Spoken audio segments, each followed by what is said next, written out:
ताकि हम ऑक्सीजन मिल सके और हमारे अंदर जितनी भी कार्बन डाइऑक्साइड है उसे बाहर कर सके।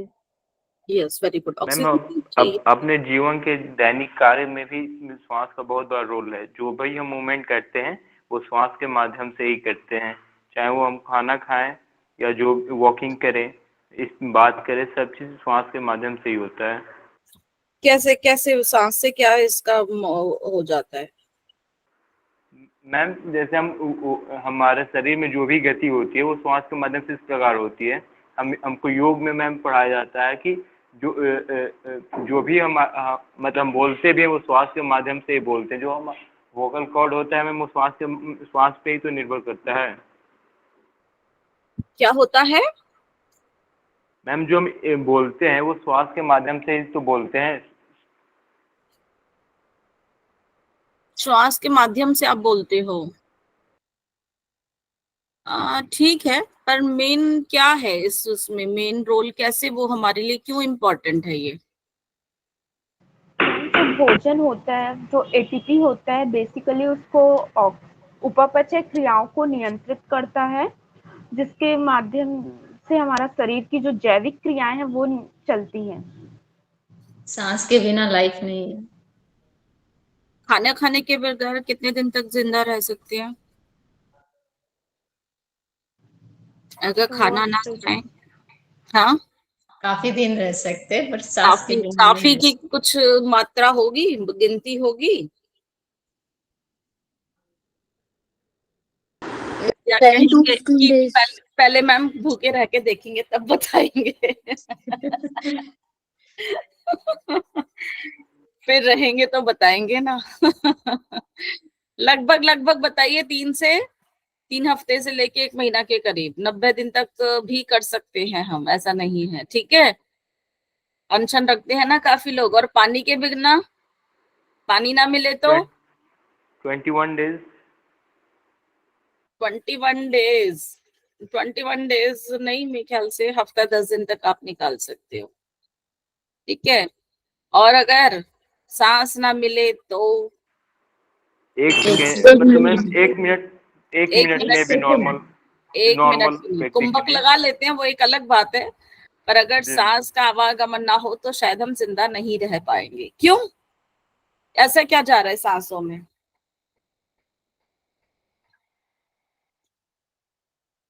ऑक्सीजन। ऑक्सीजन। ऑक्सीजन जरूरी है हमारे लाइफ के लिए, और वो जो ऑक्सीजन को शरीर के भीतर पहुंचाने का काम हमारा श्वसन तंत्र करता है, हमारा रेस्पिरेटरी सिस्टम करता है। जितनी भी हमारे वायुमंडल में जो हम वायु है, वो क्या है? वो मिश्रण है बहुत सारी गैसों का। Air is a mixture of gases. उनमें से कुछ गैसेस जो है हमारे शरीर के भीतर प्रवेश करती हैं, जो कि हमारे जीवन के लिए बहुत ही महत्वपूर्ण है। अगर वो नहीं होगा तो हम जीवन जो है हमारा संभव नहीं है, हम जीवित ही नहीं रह पाएंगे। ठीक है ना? आप थोड़ी देर नाक बंद करके देख लीजिए, शायद कुछ क्षण, कुछ मिनट भी कुछ लोग बहुत अच्छे जो साधक हों वो भी कर लेंगे, लेकिन उससे ज्यादा नहीं, क्योंकि ऑक्सीजन हमारी बॉडी के लिए बहुत ही इंपॉर्टेंट है। और वो हमारे कहाँ से मिलती है? हमारे रेस्पिरेटरी सिस्टम जो है उसमें मदद करता है। ठीक है, तो रेस्पिरेशन बेसिकली क्या है, श्वसन क्या है? हमारे जो वायुमंडल में जो मिश्रण है गैसों का, उसके अंदर बहुत जो हमारे लिए उपयोगी है वो ऑक्सीजन है। बाहर के वायुमंडल से वो हमारे शरीर के भीतर तक एक एक सेल, एक एक टिश्यू को पहुंचती है। और जब वो पहुंचती है तो एक हमारे शरीर के अंदर ही केमिकल रिएक्शन होता है, और वहां पर उस केमिकल रिएक्शन की वजह से हमारे शरीर के अंदर ऊर्जा उत्पन्न होती है। और वही ऊर्जा हमारे लिए बहुत जरूरी है। जो अभी कह रहे थे ना कि हम बहुत काम करते हैं, क्या काम करते हैं? क्योंकि ये जब ऑक्सीजन जाती है हमारे शरीर के भीतर जाती है तो ये ऊर्जा उत्पन्न करने में मदद करती है बेसिकली। इसीलिए ऑक्सीजन बहुत इंपॉर्टेंट है। और ऊर्जा हमारे को हर चीज के लिए चाहिए। मैं बोल रही हूँ उसके लिए भी चाहिए, जैसे उन्होंने कहा कि बोलने में मदद करता है, लेकिन अगर मैं चुप रहूंगी तो भी ऐसा कोई जरूरी नहीं है। आप सुन रहे हो ना, उसमें भी उसको एनर्जी चाहिए आपको। आपका ब्रेन काम कर रहा है, आपका दिल धड़क रहा है, आपके जो अभी आप नहीं चाहते आपकी पाचन क्रिया भी चल रही होगी, है ना? आपकी किडनीज भी काम कर रही होंगी। और अगर अभी कुछ बात हो जाए, आपको तुरंत ऑफिस के लिए देरी हो रही होगी, जल्दी जल्दी भागना पड़ेगा, तो आप एकदम से तेजी से जो आपको एनर्जी चाहिए भागने में भी, वो भी आपको ही ऑक्सीजन के द्वारा ही जो बनती है। तो ऑक्सीजन हमें हर चीज के लिए जो एनर्जी चाहिए वो बनाने का काम करती है, इसीलिए ऑक्सीजन बहुत जरूरी है। अगर ऑक्सीजन बिल्कुल आप नहीं सांसों के माध्यम से दोगे तो हम बिल्कुल भी कुछ क्षण भी हम जीवित नहीं रह सकते हैं। ठीक है, जब वो एनर्जी बनती है तो उसके साथ ही साथ कुछ हमारे जो होते हैं, क्या बनते हैं, टॉक्सिन्स। क्या बनते हैं टॉक्सिन्स में, कोई बताएं? Toxins, carbon dioxide. हाँ, टॉक्सिन्स जो होते हैं कुछ वेस्ट मटेरियल बनते हैं, जिनमें से एक गैस जो है वो भी बनती है जिसका नाम होता है कार्बन डाइऑक्साइड। कार्बन डाइऑक्साइड को हमारे शरीर के लिए उसको कोई भी जरूरी नहीं है और उसे हमारे शरीर से बाहर भेजना जरूरी होता है, क्योंकि वो रहकर हमारे शरीर के अंदर विजातीय तत्व बनाती है, टॉक्सिन्स बनाती है। इसीलिए हम उस गैस को जो है बाहर छोड़ते हैं, और वो भी बाहर छोड़ने में मदद आपका रेस्पिरेटरी सिस्टम ही करता है। तो रेस्पिरेटरी सिस्टम, आपका रेस्पिरेशन, आपका श्वसन तंत्र जो है आपको श्वसन में मदद करता है। उस श्वसन में आपके जो है ऑक्सीजन शरीर के भीतर प्रवेश करती है और उसके बदले में कार्बन डाइऑक्साइड आपके शरीर से बाहर की ओर निकल जाती है। ओके, अब हम देखेंगे कि हमारे जो श्वसन तंत्र में हमारे कौन कौन से ऑर्गन्स हैं जो हमारे को इसमें मदद करते हैं। तो उस श्वसन प्रक्रिया को समझने के लिए हम देखते हैं कि दो प्रकार की हमारी जो श्वसन प्रक्रिया होती है, एक श्वास होता है, एक प्रश्वास होता है। एक इंस्पिरेशन होता है, एक एक्सपायरेशन होता है। श्वास जो होता है, जो इंस्पिरेशन होता है, उसमें हमारे जो है शरीर के भीतर वायु जाती है, और प्रश्वास में जो होता है एक्सपायरेशन होता है, उसमें हमारे शरीर से वायु जो है बाहर की ओर जाती है। तो inspiration is the flow of air into the lung, inhaling air हम कहेंगे। और एक्सपायरेशन में जब हम श्वास को बाहर छोड़ते हैं, प्रश्वास करते हैं, इसको हम अपने योग की भाषा में क्या कहेंगे? पूरक और रेचक। एक्सपायरेशन को क्या कहेंगे? एक्सपायरेशन इज रेचक मैम। यस, रेचक कहेंगे। इंस्पिरेशन को हम पूरक कहते हैं।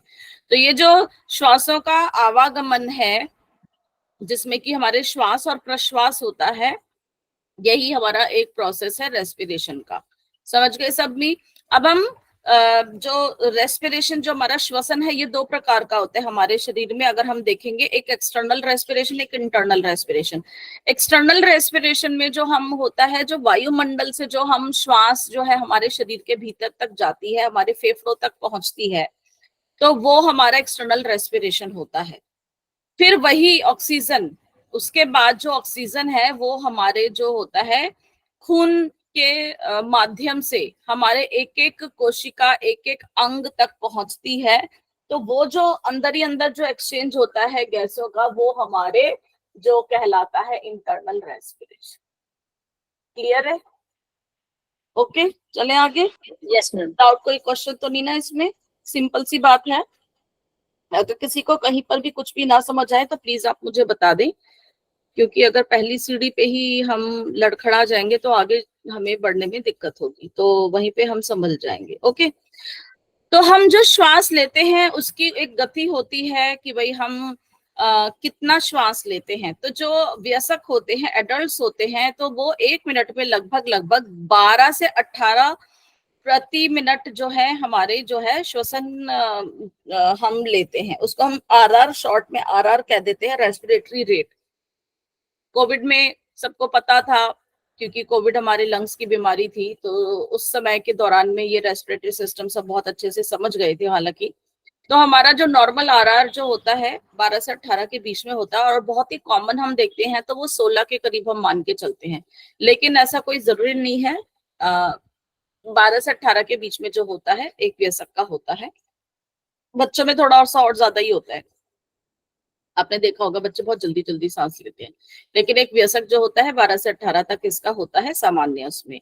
अब हमारे जो श्वसन तंत्र के क्या क्या पार्ट्स हैं हम उनके बारे में देखेंगे। उसके अंदर और कौन कौन से हमारे अंग आते हैं, तंत्र के अंदर कौन कौन से अंग आते हैं। तो सबसे पहले हमारी नासिका आती है।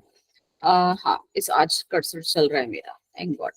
तो पहले होती है नोज, नाक होती है। फेरिंग्स होता है हमारे नाक के पीछे का हिस्सा होता है। फिर लैरिंग्स हमारे गले के हिस्से में ही होते हैं। ट्रैकिया असली में जो हमारी जो विंड पाइप हम कहते हैं, जो हमारी श्वास नली है वो ट्रैकिया होती है, फिर वो विभाजित होती चली जाती है और छोटी छोटी छोटी छोटी ब्रांचेस में तो वो ब्रोंकियाई फिर ब्रोंक्यूल्स कहलाती हैं। उसके बाद अंतिम पार्ट जो होता है वहां पर वो हमारे जो समाप्त होती है ब्रोंक्यूल्स, उनको एल्वोलाई कहते हैं। और फिर ये सब मिलके हमारे जो ब्रोंकियास के बाद वो हमारे होते हैं फेफड़े। एल्वोलाई जहाँ पर प्रेजेंट होते हैं वो हमारे होते हैं फेफड़े।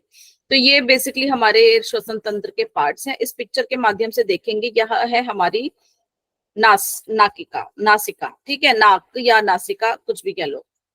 अब हमारे नाक में 2 छेद होते हैं जिनको हम क्या बोलते हैं, नासिका द्वार। फिर उसके बाद यहाँ से इन्हीं नासिका द्वार से हम लोग जो है श्वास से वायुमंडल को अपने शरीर के भीतर लेते हैं। फिर वहां पर आती है हमारी नेजल कैविटी, नासिका गुहा। नेजल कैविटी के बाद पीछे का जो हिस्सा मैंने अभी बताया वो होता है फेरिंग्स। अब फेरिंग्स जो होता है बेसिकली आप ये देख रहे हो नाक के पीछे का हिस्सा, ये मुंह में भी आता है, हमारे नाक में भी आता है और थोड़ा सा गले का हिस्सा है। हमारे गले के अंदर क्या होता है, लैरिंग्स होता है। फिर उसके बाद ये जो होती है हमारी श्वास नली जिसको हम बोलते हैं ट्रैकिया, ठीक है, ये 2 हिस्सों में विभाजित हो जाती है, राइट में और लेफ्ट में। फिर ये और छोटी छोटी ब्रांचेस में डिवाइड हो जाती है जो कि पूरे फेफड़े में फैली हुई है। इनको हम बोलते हैं ब्रोंकाई फिर ब्रोंकियोल्स, ठीक है। और वो हमारे बिल्कुल अंतिम जो होता है वो होता है एल्वोलाई, एकदम अंतिम वाले। और ये कहाँ पर हमारे प्रेजेंट होते हैं, हमारे पूरे लंग्स में। हमारे चेस्ट रीजन में ही हमारे लंग्स प्रेजेंट होते हैं। हमारा पेट उससे नीचे होता है, तो हमारे चेस्ट और हमारे एब्डोमेन को जो विभाजित करती है वो एक मांसपेशी होती है, कल हमने उसके बारे में पढ़ा था, वो होती है डायफ्राम। ये एक छतरीनुमा के आकार की, डोम शेप कह सकते हो, छतरीनुमा आकार की कह सकते हो। इसी की वजह से ही जो है हमारे फेफड़े अच्छे से फूलते हैं और सिकुड़ते हैं, ताकि जब श्वास उनमें जाए तो अच्छे से हवा भरे। तो ये डायफ्राम भी मदद करता है और साथ ही साथ ये हमारे छाती के और पेट के हिस्से को भी विभाजित करता है। हम एक एक करके पार्ट को पढ़ेंगे। सबसे पहले हम बात करेंगे अपनी नोज की, नासिका की। तो नासिका बेसिकली हमारी एक अंदर से तो खोखली है, नासिका हमारी जो है गुफा है, ठीक है। और आप देखोगे जो हमारे नाक के बीच में जो डिवाइडर होता है जो कि हमारे 2 द्वार उसमें बना देता है, जिसको हम नेजल सेप्टम कहते हैं। और उसके बाद जो हमारी नासिका की जो गुफा होती है वो हमारे मुंह से जो सेपरेटेड होती है, वहां पे हमारा तालू होता है। तालू हमारे नाक और मुंह को विभाजित करता है। आगे से देखो, अगर आप अपनी जीभ को पलट के देखोगे तो थोड़ा सा हार्ड होता है, पीछे वाला सॉफ्ट होता है, ठीक है। तो nasal cavity separated from the oral cavity by the palate, palate मतलब तालू।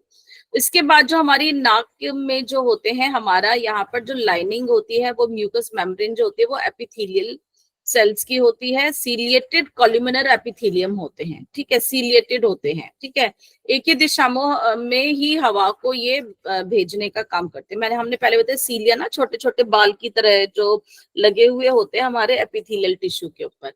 और यहीं पर ही हमारे म्यूकस होता है, चिकनाहट सी जो होता है ना, जो जिसको आप कफ भी कह सकते हैं एक तरह से। तो म्यूकस होता है, वो हमारे वहां पर सेल्स होते हैं जो हमारी लेस बनाते हैं, ठीक है। इस लेस का बहुत काम होता है। क्या काम होता है कि अगर हम श्वास के माध्यम से यहाँ पर कोई धूल मिट्टी हमारे नाक में जा रही है तो वो हमारे बिल्कुल शरीर के भीतर तक ना जाए, उसी चिपचिपे पदार्थ म्यूकस से वो चिपक जाती हैं और वायु जो है वो फिर छन के हमारे फेफड़ों के भीतर जाती है। क्लियर है? Yes ma'am. और इसी के साथ साथ हमारे जो नाक के अंदर क्या होते हैं, बाल भी होते हैं, वो भी यही बात करते हैं, छानते हैं। साथ ही साथ जो म्यूकस और ये हमारे हेयर्स होते हैं, अगर हमारे शरीर में कोई भी क्या कहते हैं बैक्टीरिया वगैरह है, इन्फेक्शन को जब घुसने की कोशिश करते हैं तो ये उसको वहां पे ट्रैप भी करते हैं, ठीक है ना, वहीं पे रोक लेते हैं। बालों से पहले तो छन जाता है, वहीं पे ट्रैप कर लेगा। और नहीं तो बस जो चिपचिपा पदार्थ जो हमारे म्यूकस होते हैं, म्यूकस हमारे यहाँ पर बनता है और उस धरी वो जो है ना बैक्टीरिया वगैरह ट्रैप हो जाते हैं। अगर बहुत ही स्ट्रांग इन्फेक्शन जैसे कि कोविड में हमारा वायरस एंट्री कर गया था, कहाँ से जाता था, नाक और मुंह के माध्यम से जाता था, बहुत स्ट्रांग था वो सारे ये जो जितनी भी दीवारें थी प्रोटेक्शन को भेदता हुआ चला जाता। तो हमने क्या करना शुरू किया था, मुंह पे क्या लगाया था, हमने मास्क लगाया था ताकि जो हवा जाए वो वहीं पर ही जो है वायरस हमारे अंदर ना जा पाए, है ना। अब इस नाक के भीतर हम जब जाते हैं तो यहाँ पर हमारे जो है ऊपर हमारे नर्व की एंडिंग्स होती हैं, ऑल्फैक्टरी नर्व होती है, ठीक है, वो हमारा मैसेज जो है ब्रेन को लेके जाती है। तो बिल्कुल वहां पर हमारे ऑल्फैक्टरी रिसेप्टर्स होते हैं, नाक के अग्र यहाँ पर ऊपर की तरफ होते हैं।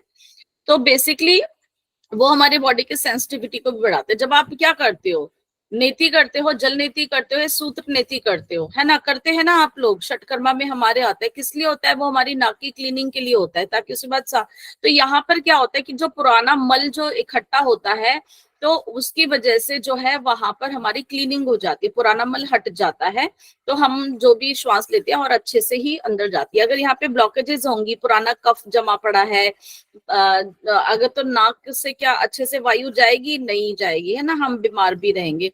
तो नेति पहले तो जल नेति से इसको क्लियर कर जाता है, फिर हम करते हैं रबड़ नेति भी करते हैं, वैसे तो सूत्र नेति होता है। तो सूत्र नेति में क्या होता है, जब सूत्र यहाँ पर जाता है तो यहाँ पे जो रबिंग होती है, तो जो हमारी ऑल्फैक्टरी नर्व्स होती है वो डिसेंसिटाइज होती है, उनकी एक्टिविटी बहुत अच्छे से बढ़ जाते हैं, इसीलिए हमारे जो है नेति बहुत अच्छे हैं। और नेति किस लिए इंपॉर्टेंट है, उसमें एक स्पेशल वर्ड दिया हुआ है, वो कौन कौन से रोग ठीक करती है, आप लोग बताएं कोई। कपाल प्रदेश और जी जी जी, दोबारा बोलिए। साइनस। जो एक शब्द है मैम, स्तंभ प्रदेश से होने वाले ऊपर रोग जितने हो उसको ठीक करती है मैम। यस, जत्रुद रोग, है ना, ये शब्द आया हुआ है ना, हठयोग प्रतिपिका में पढ़ा होगा आप लोगों ने। मैं बोली थी मैम एक बार। हाँ, वो मुझे लगा था, पर मैं थोड़ा सा, मुझे आपकी आवाज क्लियर नहीं आई थी। Very good. जत्रुद रोग जो होते हैं, कंधे से ऊपर के जितने भी रोग हैं, तो सिर्फ नासिका ही की बात ही नहीं है, अगर आपकी आंखों के, कान की, जिन्होंने अभी ईएनटी भी बोला वही बता रही हूँ, तो वो भी आपके यहाँ पर बीमारियां ठीक हो जाती हैं, माइग्रेन है, साइनसाइटिस वगैरह वाली बीमारियां भी, ठीक है। तो ये आप कॉन्सेप्ट समझ गए, यहाँ पे हमारे ऑल्फैक्टरी नर्व्स की एंडिंग्स होती हैं, रिसेप्टर्स होते हैं, जो कि यहाँ पर हमारे सुपीरियर सरफेस पे होती हैं।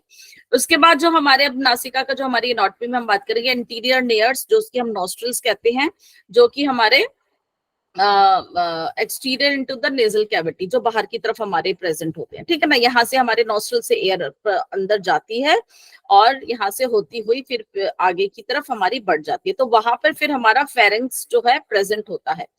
फेरिंग्स जो होता है बेसिकली हमारे नाक का पिछला हिस्सा ही है, ओके। तो यहाँ से नाक का क्या काम हुआ, जो भी एयर जाएगी पहले नाक से ही जाएगी, उस हवा को वो गर्म भी करता है, क्योंकि यहाँ पे जो म्यूकस मेम्ब्रेन है, उस म्यूकस मेम्ब्रेन का क्या काम होगा कि हवा के टेम्परेचर को भी चेंज करता है, उसके अंदर मॉइस्चर भी देता है, क्योंकि म्यूकस है ना, मॉइस्चर भी देगा और फिल्टर भी करेगा। और साथ ही साथ यहाँ पे हवा के जो हवा, क्योंकि बाहर की हवा ड्राई है, हमारे शरीर के अंदर पानी ज्यादा है, ह्यूमिडिटी चाहिए, तो वहां पर उसको वो उसमें मॉइस्ट भी करती है उसको, ठीक है। और दूसरा, उस हवा का टेम्परेचर भी हमारे शरीर के अनुरूप करती है, थोड़ा सा गर्म करती है। बाहर की ठंडी हवा होती है जो हमारे शरीर के भीतर जाती है, वो थोड़ी सी गर्म होती है, तो यहाँ पर ही ये सब काम हो जाते हैं। और साथ ही साथ नोज हमारा सूंघने का भी काम करती है, जो हमारे ऑल्फैक्टरी नर्व एंडिंग्स बताई ना, तो यहाँ पे कुछ भी चीज प्रवेश करेगी तो उसको सूंघने का भी हमारा काम करती है। अब नाक के पिछले हिस्से की तरफ अब हम आते हैं, ये नेजल कैविटी के पीछे की तरफ एक फनल शेप का जो स्ट्रक्चर होता है, हम कहते हैं उसको ग्रसनी या फेरिंग्स बोलते हैं। ग्रसनी हमारे नाक का भी हिस्सा है और हमारे मुंह का भी हिस्सा होती है, और ये हमारे गले का भी हिस्सा होती है। तो ये तीन इसके हिस्से आते हैं, तो इसलिए हम जो नाक के हिस्से को हम बोलते हैं नेजोफेरिक, गले के हिस्से, मुंह के हिस्से को हम ओरोफेरिंग्स, और गले के हिस्से को हम लैरिंगोफेरिंग्स कहते हैं, ठीक है। तो ये कॉनिकल शेप की है या फनल शेप की होती है, लगभग लगभग ये 5 इंच की होती है या 12 से 15 सेंटीमीटर की लंबी होती है, और it's a part of the throat behind the oral and the nasal cavity. गले का भी ये हिस्सा है, जैसे मैंने भी बोला था, एंड अबव द ईसोफेगस। हाँ, यही जो है फेरिंग्स बेसिकली हमारा वो पार्ट है, क्योंकि मुंह का भी है और नाक का भी हिस्सा है, तो ये दोनों की ही तरफ उसमें हमारा ये जो है जाता है। तो नेजोफेरिंग्स जो है बेसिकली, अब हम रेस्पिरेटरी सिस्टम की बात कर रहे हैं, तो नेजोफेरिंग्स जो है हमारे नाक से जो बिल्कुल पिछला हिस्सा है, और साथ ही साथ हमारे कान में कान का में भी जो हमारी ट्यूब होती है वो इधर ही आके इसके अंदर ही मिलती हैं।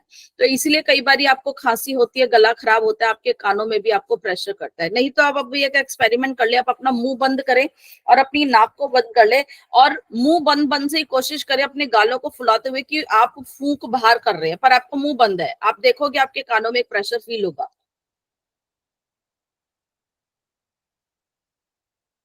फील हुआ?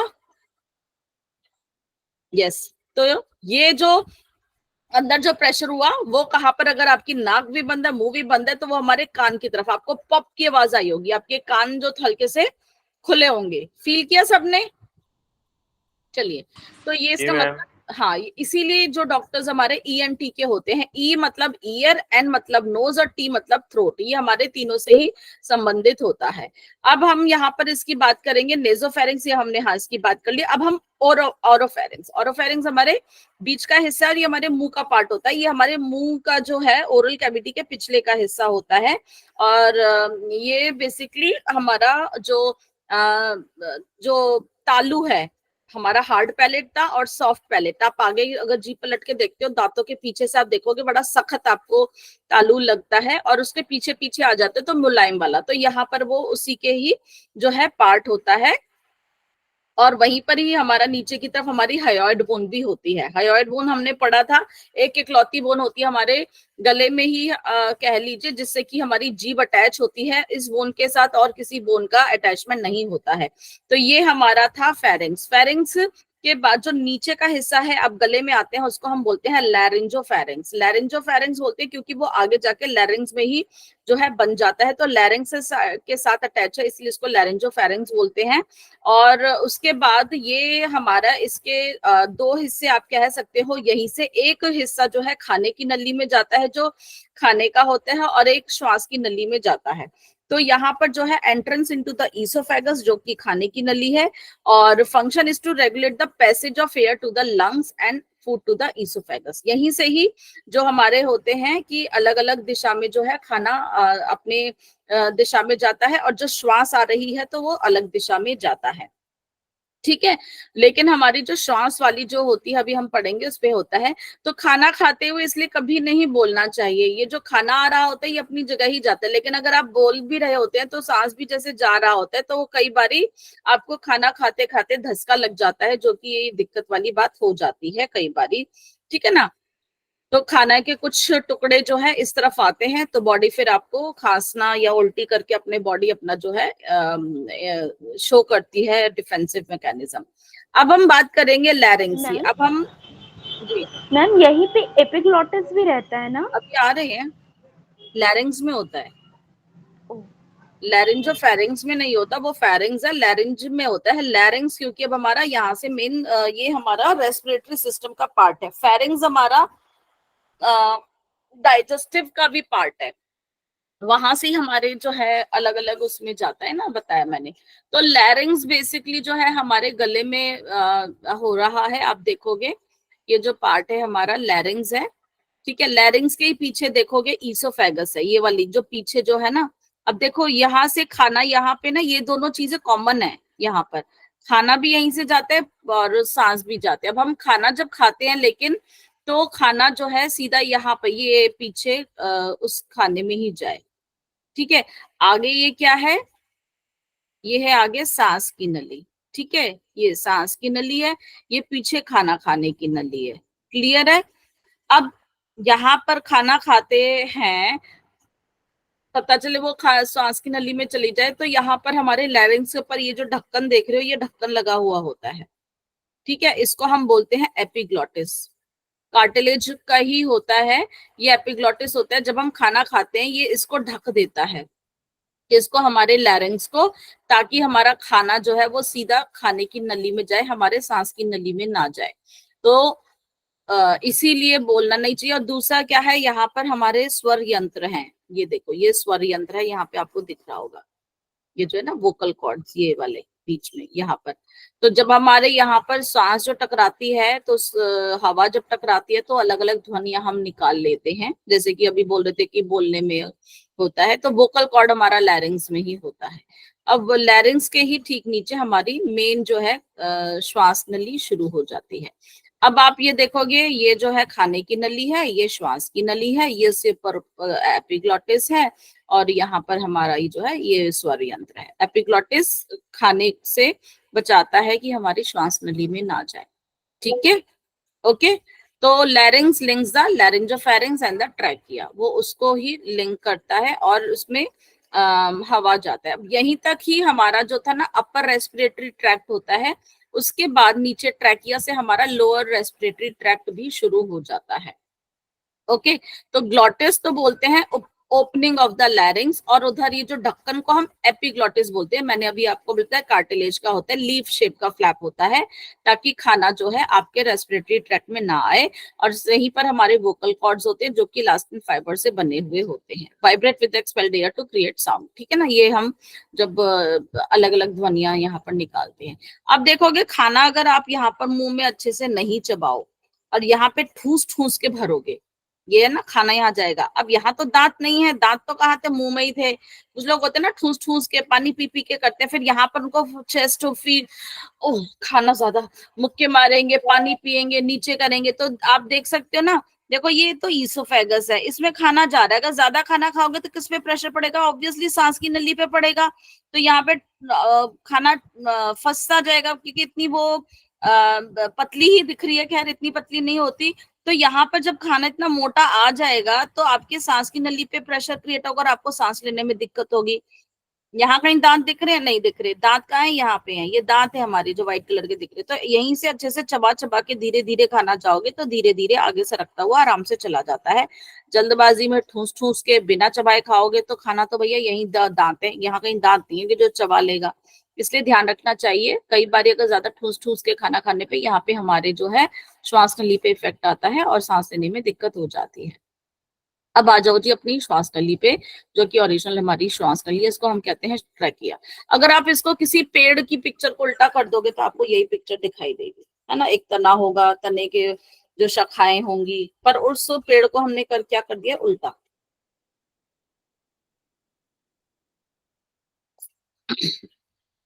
उल्टा कर दिया इस पेड़ को हमने, जैसे कि इसमें भी पहले पिक्चर में भी हमने देखा था, ये है ना, ये पेड़ है, ये इसकी बहुत सारी शाखाएं हैं, और उस पेड़ की शाखाओं को राइट और लेफ्ट में हमने डिवाइड कर दिया, है ना। फिर और मोटी शाखा थी, मोटी शाखा से और पतली होती गई, और पतली होती गई, और पतली होती गई, और कहाँ पे फिर खत्म होती हैं वो शाखाएं?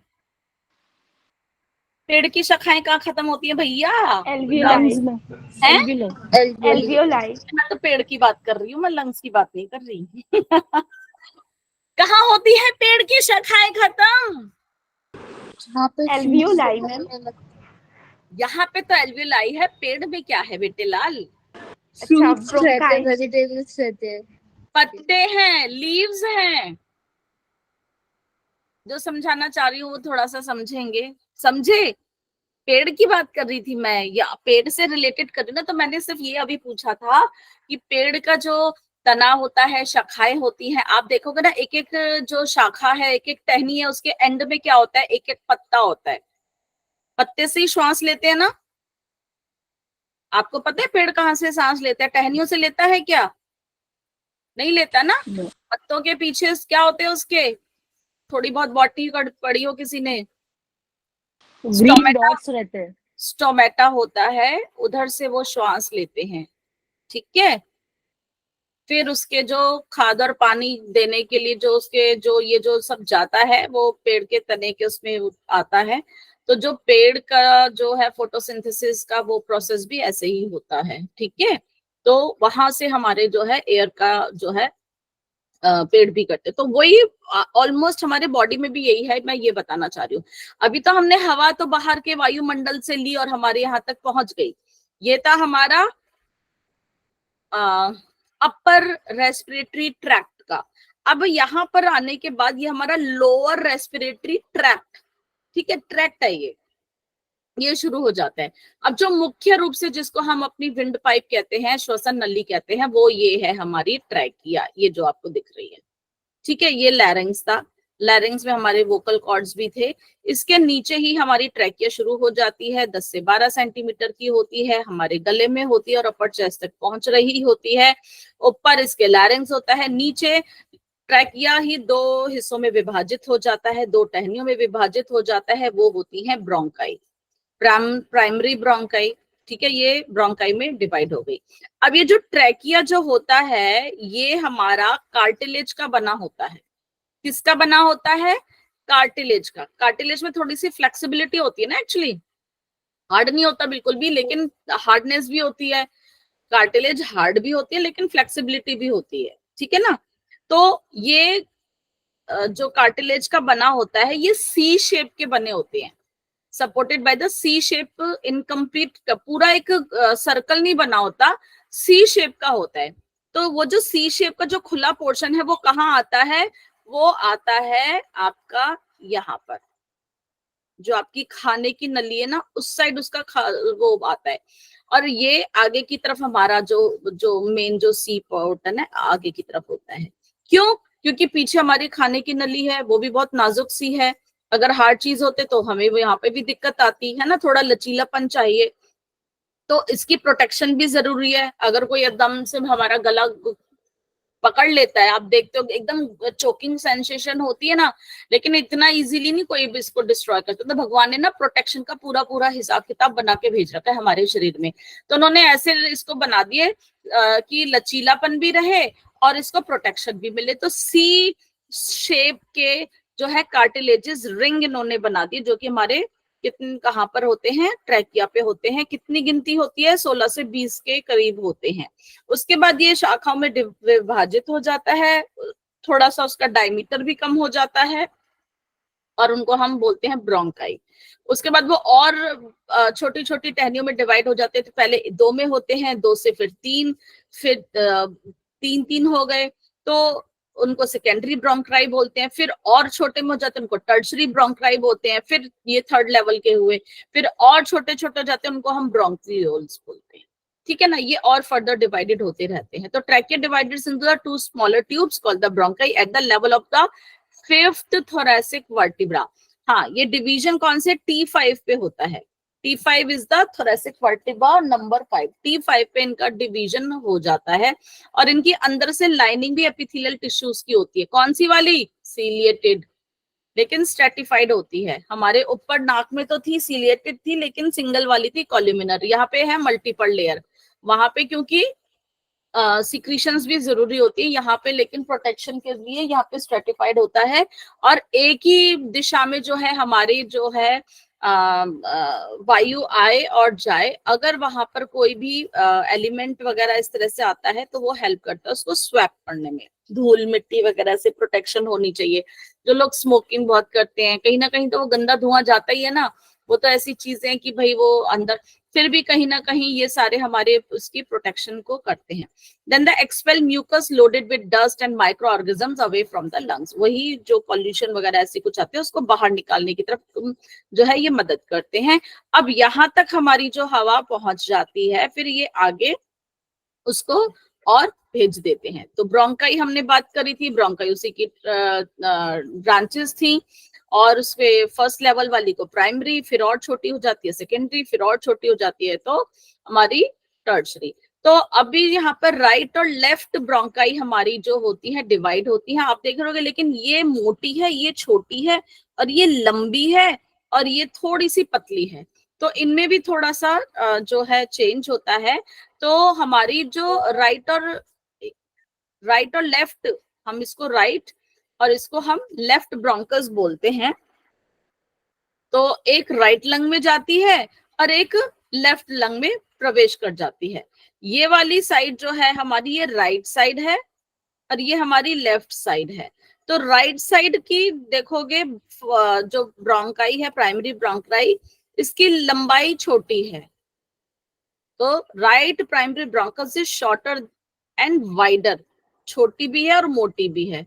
ये राइट साइड की है। और लेकिन यहीं पर लेफ्ट साइड वाली थोड़ी सी कंपैरेटिवली पतली भी है और लंबी भी है।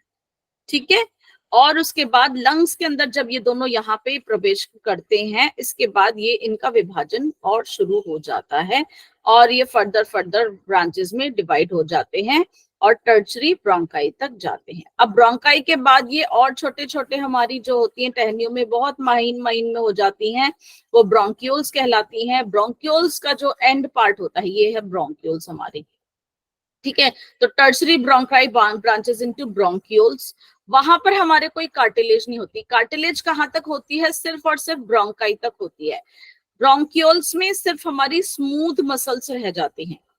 क्या रह जाती है? चिकनी पेशियां। हमने बात करी थी ना, 3 तरह की पेशियां होती है, हड्डियों से जुड़ी रहती है, एक हमारे इंटरनल ऑर्गन्स पे होती है, एक हमारी कार्डियक मसल्स होती है। तो यहाँ पर जो हमारी जो इससे भी जो छोटी है, वहां पर हमारी क्या रहती है? चिकनी पेशियां प्रेजेंट होती है, क्योंकि मूवमेंट तो उसी वजह से ही होती है ना, मसल्स में ही वो होती है। तो जो आखिरी जब ये हमारी चिकनी पेशियों वाली जो हमारी ब्रोंक्यूल्स होते हैं, उसको भी हम टर्मिनल ब्रोंकिया, इससे और ज्यादा छोटी टहनी नहीं हो पाती है, तो उसको हम बोलते हैं टर्मिनल, आखिरी वाली। अब वहां पर हमारे अटैच होते हैं क्या?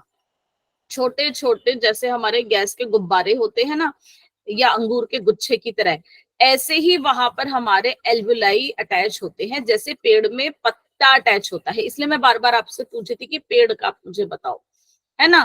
पेड़ के जैसे आपने देखे वहां पर पत्ता होता है, ऐसे ही यहाँ पर छोटे छोटे एंड में यहाँ पर एल्वुलाई अटैच होते हैं। एल्वुलाई एक तरह के गैस के छोटे छोटे गुब्बारे कह लो, बुलबुले भी कह लो, इस तरह से ये हमारे होते हैं, जो कि जैसे अंगूर का गुच्छा होता है। ओके।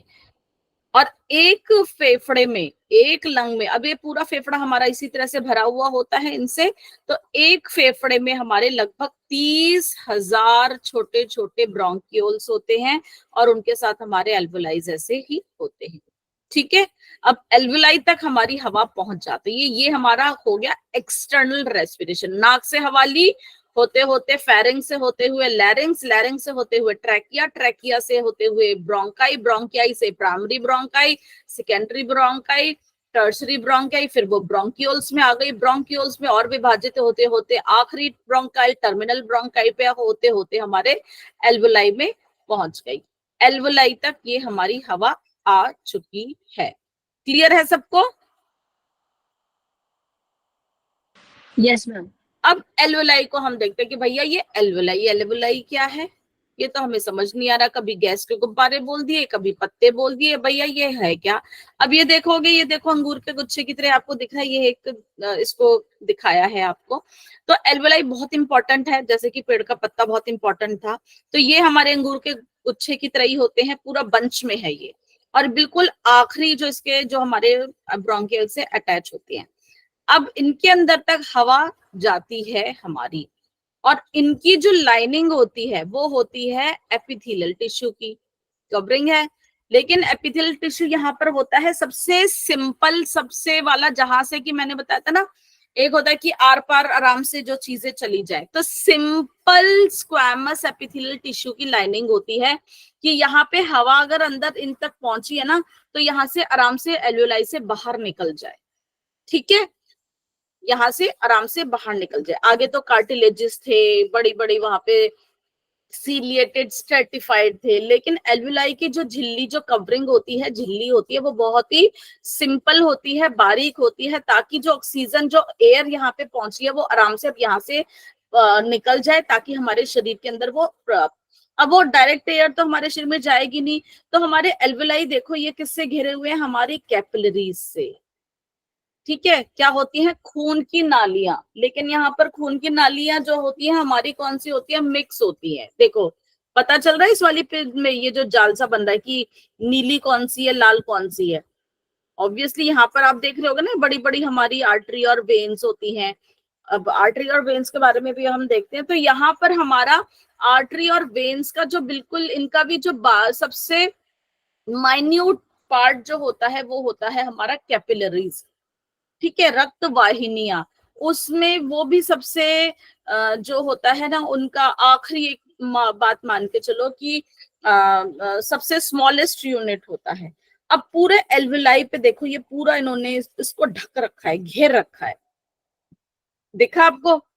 अब यहीं पर ही क्या होता है कि जब ये हवा यहाँ पर हमारे एल्वुलाई में पहुंचती है तो यहाँ से जो है वो बाहर हमारी ऑक्सीजन निकल जाती है और ये जो रक्त की वाहिनियां हैं, जो ब्लड वेसल्स हैं, जो कैपिलरीज हैं, वो उसको ले लेती है और फिर हमारे ब्लड के अंदर क्या चली जाती है, हमारी गैस।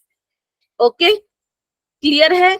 अब यहाँ पर अब आगे हम देखेंगे तो यहाँ पर जो हमारी गैस हमने जो शरीर को चाहिए, कौन सी चाहिए थी, कौन सी चाहिए थी, ऑक्सीजन। ऑक्सीजन। तो यहाँ पर हमारे ऑक्सीजन हमारे ब्लड के अंदर चली जाती है, तो वो जिस ब्लड के अंदर जाती है वो फिर होता है हमारा ऑक्सीजनेटेड ब्लड, जो कि हमारी आर्टरी में चलता है। ठीक है, आर्टरी को हम बोलते हैं धमनी, धमनी में जाता है। और बदले में जो ये जो ब्लड है ये साथ में कोई गैस भी तो ला रही होती है ना, है ना, क्योंकि ब्लड के अंदर हमारी गैसेस भी हैं। तो बदले में कौन सी वहां पर आ रही होती है, इसके हमारे पास होती है ब्लू वाले ब्लड के अंदर कार्बन डाइऑक्साइड। जब कार्बन डाइऑक्साइड यहाँ पे ये पहुंच रही होती है तो ये जो है उसको बदले में उसने तो ऑक्सीजन दे दी और बदले में ब्लड इसको दे देता है कार्बन डाइऑक्साइड। फिर कार्बन डाइऑक्साइड एल्वुलाई से पहुंचती है ब्रोंकाई, ब्रोंक्यूल से ब्रोंकाई, फिर ट्रैकिया, फिर लैरिंग्स, फिर फेरिंग्स, फिर नोज और फिर बाहर के वायुमंडल में। क्लियर है? होप सो मैं समझा पाई हूँ आप लोगों को। Yes ma'am. तो यहाँ पर हमारा जो है बेसिकली एल्वुलाई में ही हमारा एक्सचेंज होता है गैसेस का, ऑक्सीजन का और कार्बन डाइऑक्साइड का। ठीक है, और इसकी पतली झिल्ली होने के कारण जो गैस जो होती है वो बहुत ही, इसकी भी झिल्ली पतली होती है और ब्लड वेसल्स की भी झिल्ली पतली होती है ना, कैपिलरीज होती है, उनको हम कैपिलरीज बोलते हैं। इसमें नहीं, आर्टरी और वेन्स में ऐसा नहीं होती है। इनमें अगर कहोगे कि गैस बाहर निकलनी चाहिए, यहाँ नहीं होंगी, लेकिन जो कैपिलरीज में ही होती है। ठीक है, तो वहां से इन दोनों की झिल्ली पतली पतली हो जाती है, तो वो गैसेस आराम से एक्सचेंज कर लेती हैं और फिर इस तरह से हमारा प्रोसेस जो होता है चल रहा होता है। तो gases can pass through the thin walls of each alveoli and capillary. जो एल्वुलाई सैक्स होते हैं, ये जो सैक होते हैं, ये हमारे अंगूर के गुच्छे की तरह आपको देख रहे हो, और एक एक फेफड़े में कितने एल्वुलाई होंगे, 300 से 400 मिलियन।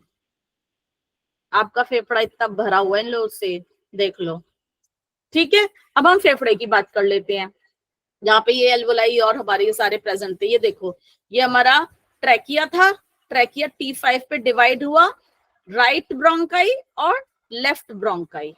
ठीक है ना, अंदर घुसने के बाद फिर उसका और विभाजित होता है। तो जब तक ये प्राइमरी ब्रोंकाई होता है जो एंट्री कर लेता है। हमने देखा था राइट वाला कैसा था, छोटा था और मोटा था, लेफ्ट वाली लंबी थी और क्या थी, पतली, है ना। तो हमारे जो लंग्स है ये प्रेजेंट कहाँ पर है, हमारे चेस्ट रीजन में। ठीक है, राइट साइड और लेफ्ट साइड। ठीक है, बीच में अगर लाइन खींच लोगे ऐसे तो राइट और लेफ्ट। राइट में हमारे पास कितने लोब्स हैं, 3 लोब हैं, सुपीरियर लोब, मिडल लोब और इंफीरियर लोब। 3 लोब्स होते हैं। उन लोब को विभाजित करने के लिए एक तरह की लाइंस होती हैं जिसको हम फिशर बोलते हैं।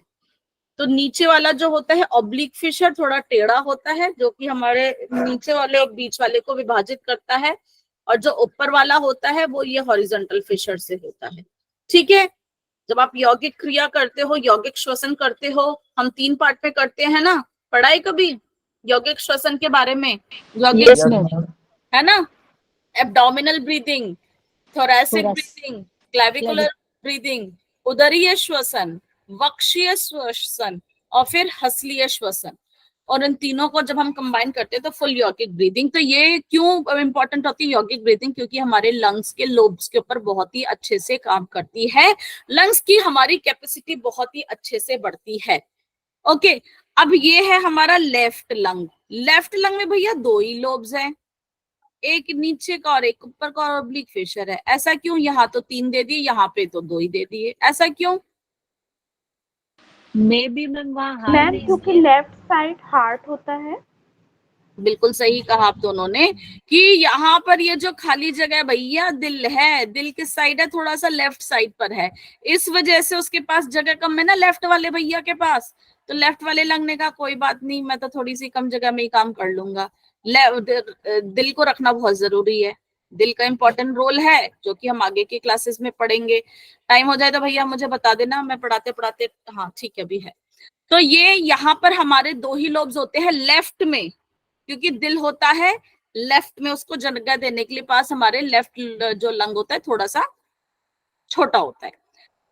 अब इसके अंदर ये थोड़ा सा होते हैं हमारे स्पॉन्ज टाइप। स्पॉन्ज देखा है आपने, उसके अंदर पानी भरो तो वो एकदम से भारी भारी हो जाता है, नहीं तो हल्का फुल्का सा रहता है। ऐसे ही ये स्पॉन्जी एयर फिल्ड ऑर्गन्स होते हैं हमारे, थोड़े से ये देखो कि कॉनिकल शेप या ट्रायंगुलर शेप आप इसको कह सकते हो, और इसकी खुद की एक कवरिंग होती है, इसको एक पर्दा पहनाया जाता है, इसको कवर, हम हर चीज को, इंडियंस की खूबी होती है ना, हर चीज में कवर चढ़ा के रखते हैं। सोफा आया कवर, नई गाड़ी ली, अरे भैया इसके कवर मत उतारो, इससे प्रोटेक्ट रहने दो, होता है ना।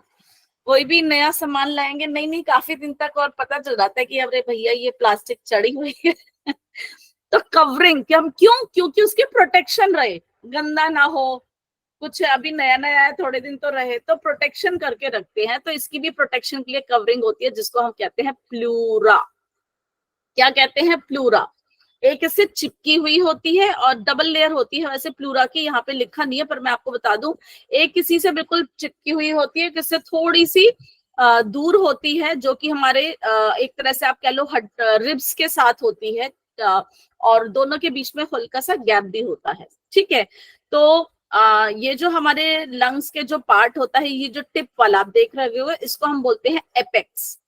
ठीक है, ये हमारे क्लेविकल जो हंसली की हड्डी होती है लगभग लगभग वहां पर होता है, और बाकी जो बेस है ये नीचे वाला, ये हमारा डायफ्राम पे रेस्ट कर रहा होता है। नीचे हमने पढ़ा था पहले, हमारी एक मसल होती है, डायफ्राम मसल होती है, जो कि इंफीरियर पोर्शन है, और सारे लोब्स हमारे ये फिशर से डिवाइडेड होते हैं, जो कि हमने अभी देखा था।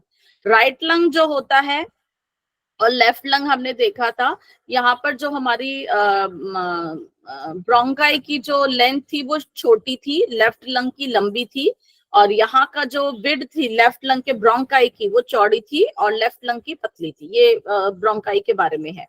और लेफ्ट लंग में हमारे 3 लोब्स होते हैं, अपर मिडल एंड लोअर, और सॉरी राइट लंग में हमारे 3 होते हैं, लेफ्ट में 2 ही होते हैं। फिशर्स यहाँ पर 2 होते हैं, क्योंकि 3 को विभाजित करने के लिए 2 ही चाहिए, ऑब्लिक और हॉरिजॉन्टल, वहां पे सिर्फ ऑब्लिक होता है। यहाँ पे कार्डियक नॉच नहीं होता, cardiac notch, this is known as the cardiac notch, जहाँ पर हमारा दिल प्रेजेंट होता है, हमारा हार्ट प्रेजेंट होता है, वो हमारे लेफ्ट लंग में ही होता है। अब इसके बाद हम मसल्स ऑफ ब्रीदिंग की बात करेंगे। मसल में भी मैंने पूछा था आपसे कि बताओ, तो अब ये आ गई हमारी मसल्स ऑफ ब्रीदिंग, ये शायद आपको अच्छे से पता होगा। तो हमारी मसल्स जो ब्रीदिंग में, हमारे श्वसन में बहुत मदद करती है, सबसे पहले इंटरकॉस्टल मसल। अब ये कॉस्टल क्या है? कॉस्टल हम रिब्स को भी कहते हैं। हमारी जो रिब्स के बीच में जो मसल्स होती हैं, एक एक पसली के बीच में जो मसल होती है, उसको हम इंटरकॉस्टल मसल कहते हैं। अब 12 हमारी कितनी है? रिब्स हैं, पसलियां हैं, हमने पढ़ा था ना हड्डियों के बारे में स्केलेटल सिस्टम में। तो हमारी रिब्स 12 हैं, ऑब्वियसली 12 हैं, तो बीच में कितना गैप हुआ? 11 स्पेस हो गया, तो वहीं पे स्पेस पे हमारी 12 जो होती हैं पेयर ऑफ इंटरकॉस्टल मसल्स होती हैं। ठीक है, 2 तरह से प्रेजेंट होती हैं, ये देखोगे, ये वाली ऐसे टेढ़ी, फिर उसके अपोजिट में टेढ़ी। ठीक है, ऑब्लिक में ही होती है, जैसे मैंने पेट में भी कल बताया था। तो अंदर वाली को हम बोलेंगे इंटरनल इंटरकॉस्टल, और बाहर वाली को एक्सटर्नल इंटरकॉस्टल। तो ये दोनों पसली के बीच में जब होती हैं, तो जब हम सांस लेते हैं तो हमारी छाती एक्सपेंड होती है, तो यहाँ पे इस मसल्स के ही कॉन्ट्रैक्ट और रिलैक्सेशन की वजह से ही हमारे चेस्ट में मूवमेंट होती है। ठीक है, जैसे आप बाल्टी उठाते हो ना, पानी से भरी हुई बाल्टी होगी, उसका हैंडल, बकेट हैंडल मूवमेंट जो होता है, ऐसे आपने देखा होगा, हैंडल अगर नीचे है उसको उठाते हो, तो ऐसे ही हमारी चेस्ट की मूवमेंट भी इसी प्रकार से होती है। ओके, फिर है हमारी ये डोम शेप मसल, जो कि हमारे नीचे की तरफ होती है। यहाँ पर आप देखोगे रिब्स के साथ ही लगी हुई नीचे, बिल्कुल छतरी नुमा आकार की ये डोम शेप हमारी होती है, वो होती है हमारी डायफ्राम, जो कि हमारे थोरेसिक रीजन और एब्डोमिनल रीजन को भी पार्टीशन की तरह करती है, और या इसका भी काम हमारा होता है expansion of the chest. Okay, अब हम मैकेनिज्म ऑफ रेस्पिरेशन की तरफ देख लेते हैं। तो जब हम रेस्पिरेशन, जब बेसिकली क्या होता है कि हमारे छाती के अंदर कितना प्रेशर पड़ रहा है, कितना उसके अंदर अंदर हवा जाने की भी कितनी जगह है, जो हवा अंदर जा रही है उसका भी प्रेशर कितना है, ये सारी चीजें जो है मायने रखती है। कई बार आप जाते हो पहाड़ पे चढ़ते हो, वहां पे हवा का दबाव कम होता है, आपको सांस नहीं आ रहा, सांस लेने में थोड़ा सा आपको दिक्कत होनी शुरू हो जाती है, या पानी के अंदर जाते हो, या आपको कहीं पर ही बहुत ज्यादा अंदर आपने हवा भर ली, काफी देर तक रोक लेते हो, तो अलग अलग चीजों पे आपकी जो है रेस्पिरेशन पे इफेक्ट आता है। डिपेंड करता है कि आप जो है आपकी कैपेसिटी कितनी है, आपका जो है आप छाती भी कितनी, इसलिए हम बोलते हैं कि डीप रेस्पिरेशन की प्रैक्टिस करो। डीप रेस्पिरेशन में हमारी कैपेसिटी जो है लंग्स की इंप्रूव होती है। तो वहां पर हमारा अलग अलग जो है रहने जगह पे रहने वाले लोगों का, काम करने का, एज का, ये सब चीजें जो है इसके ऊपर भी फर्क पड़ता है। तो volume changes lead to pressure changes, ठीक है। तो क्योंकि हवा का दबाव का भी बहुत होता है, ऊपर जैसे चढ़ते चढ़ते ऑक्सीजन कम होती रहती है ना, तो हमें बहुत ज्यादा हवा की जरूरत पड़ती है। तो रेस्पिरेशन में हमने देखा था कि 2 फेजेस होते हैं हमारे। एक हम श्वास लेते हैं, श्वास जिसको हम कहते हैं पूरक, flow of air into the lung, और एक एक्सपायरेशन होता है, रेचक होता है, प्रश्वास होता है, एयर लिविंग लंग। तो इंस्पिरेशन में हमारी हवा शरीर के भीतर जाती है, जब हम भरते हैं तो क्या होता है, एक्सटर्नल इंटरकॉस्टल मसल्स जो होती है रिब्स के बीच में, वो क्या करती हैं, सिकुड़ती हैं। वो सिकुड़ती हैं तो हमारी रिब्स जो है फैलती हैं, है ना। तो क्या होगा, चेस्ट जो है ओपन होती है, ये देखते हैं, ठीक है। हवा अंदर जाएगी तो ये आपस में सिकुड़ेंगी, तो ये चेस्ट जो है एक्सपेंड होगी। और क्या होता है, डायफ्राम नीचे जाता है, कॉन्ट्रैक्ट होता है नीचे की तरफ। उसके बाद जब हम श्वास को बाहर छोड़ते हैं तो ये जो होती है ये रिलैक्स हो जाती हैं, तो छाती अंदर हो चली जाती है, और डायफ्राम जो है वो भी रिलैक्स होके ऊपर चला जाता है। तो इस तरह से ये हमारे मैकेनिज्म होता है रेस्पिरेशन का। तो जो डायफ्राम मसल होती है वो हमारे लंग्स को जो है लंग्स, उसमें जब हम छोड़ते हैं तब वो वापस हो जाती है, तो हमारी छाती जो है सिकुड़ जाती है, और जो है प्रेशर क्रिएट होता है, हवा बाहर निकल जाती है, ठीक है ना। तो ये इस तरह का प्रोसेस होता है। एक्सपायरेशन में air leaving lung, when breath out external intercostal muscle क्या होंगी, वो रिलैक्स हो जाएंगी, और चेस्ट जो है वो भी हमारी वापस जो है रिलैक्स हो जाती है। ओके, तो इसी तरह से हमारा डायफ्राम का भी होता है। अब कंट्रोल ऑफ रेस्पिरेशन, हम कई कारणों से अपने श्वास को जो है कंट्रोल भी कर लेते हैं। हाँ जी, एमी जी बताइए।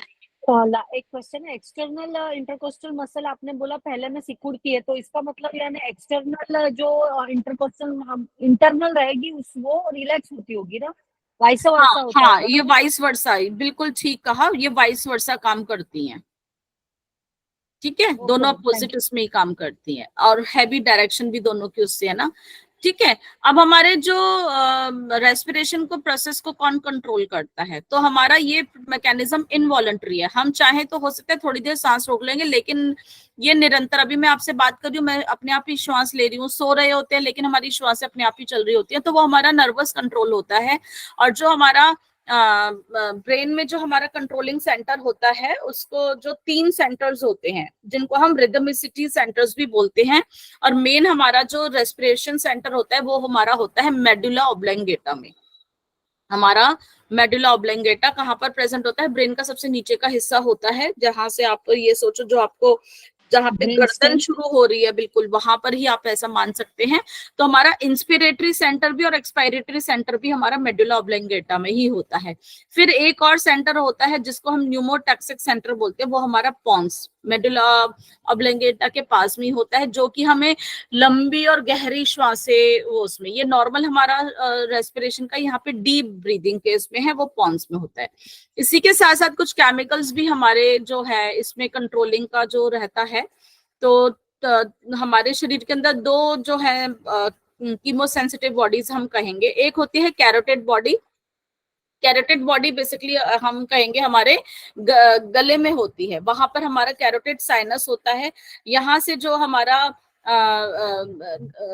रिलीज होता है, सिग्नल रिलीज होता है और हमारा रेस्पिरेशन का प्रोसेस चल रहा होता है, और दूसरा एक हमारा हृदय के पास आयोटिक बॉडी में होता है, ठीक है, जहां पर हमारा आयोटिक ये बेस ऑफ आयोटा जो आयोटा होता है वहां पर हमारे जो है प्रेजेंट होता है। ये हमारे दोनों ही सेंटर्स बेसिकली कार्बन डाइऑक्साइड के प्रति बहुत ज्यादा सेंसिटिव होते हैं। जैसे ही कार्बन डाइऑक्साइड ज्यादा अगर हमारे शरीर में बढ़ जाती है तो इनको क्या होता है, ये ज्यादा से ज्यादा कार्बन डाइऑक्साइड को हमारे शरीर से ऑटोमेटिकली अपने आप ही काम करते हैं कि बाहर निकालने का काम शुरू कर देते हैं, ठीक है। तो हमारा उस समय एक्सपायरेटरी मसल्स ज्यादा स्टिमुलेट हो जाती है कि उस कार्बन डाइऑक्साइड को हमें बाहर छोड़ना है। तो इस तरह से हमारा श्वसन अपने आप ही नियंत्रण रहता है, ये ऑटोमेटिकली हमारे शरीर में काम करता है। अब ये पार्ट रह गया है, इसको हम करेंगे कल, क्योंकि समय की सीमा समाप्त होती है। कल मिलेंगे आपसे, ठीक है। अभी किसी का कोई प्रश्न तो पूछ लीजिए।